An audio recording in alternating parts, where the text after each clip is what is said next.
Bum, bum, bum, bum, bum, bum, bum, bum, bum, bum, bum, bum.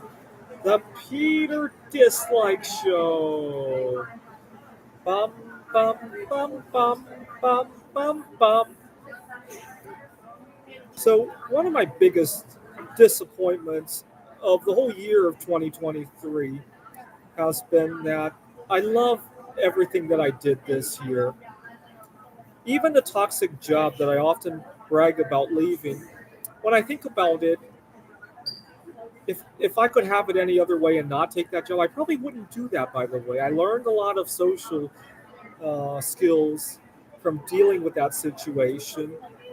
We had some very nice people to work with as well. It was really just one or two toxic colleagues at the place that made the whole place, the dynamics just intolerable, right? Some people just have so little flexibility with accepting people's ways of life. It really was just one or two colleagues that made the place unbearable. There were a lot of good memories. In fact, just the other day, I was shopping at a shopping mall and I ran into one of my former students and his dad, and they said hello to me. I almost forgot about them, and they said hello to me, and that was great. And so even that was not the end of the world.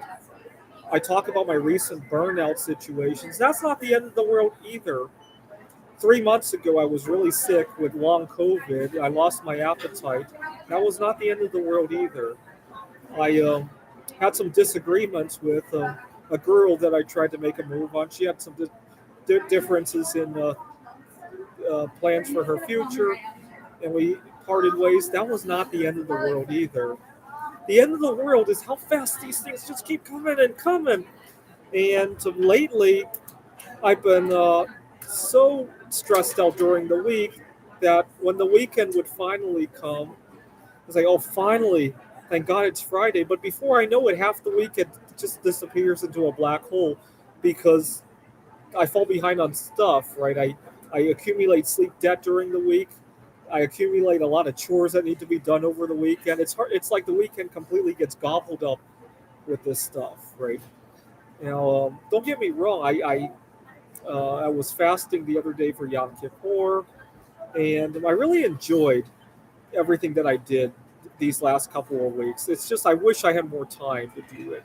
To give you an idea of what I mean by time, sometimes I would arrive on campus here at GCU, and I would so much wish I had 5 minutes in the car just to breathe a little bit, and just arrive really stressed out. Now, don't get me wrong; it's not that I want to evade the students here. Or I actually have a very nice boss here. In fact, I was thinking about the two bosses that I have and the hundreds of other bosses that I have when I sell art at the art show. Those are some of the best bosses I've ever had, ever. And it's not the people that I'm trying to avoid, it's the whole dynamics of the time crunch and the fact that entire weekends are being gobbled up by all the tasks that are missed during the week, right?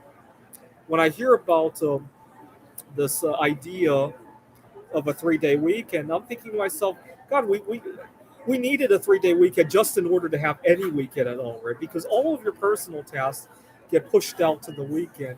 Now, what I don't agree with the 3 day weekend is people want to have a 4 day working week and then a 3 day weekend, right? I think we should work 5 days and still take a 3 day weekend and just have the week be 8 days. I don't see a problem with that. Depending on what you do for a living, right? If you don't have to communicate too much with the outside world, I encourage you to try a 5-3 work schedule, right? If you're a full time artist, you could probably do that, right? When my art becomes a full time job, I'll definitely try a 5-3 schedule. Although art is very addictive, right? I might say I'm going to try a 5-3. It might end up being a 6-2 schedule anyway, right? Or even a 7-1 schedule, right? So it's hard to say, right? But an 8 day schedule, but you can try it out, right? Anyway, thought I would point out that there aren't too many things I truly dislike. If I had an infinite amount of time, just about anything can be pleasant, right? Even arguing with people, road rage issues.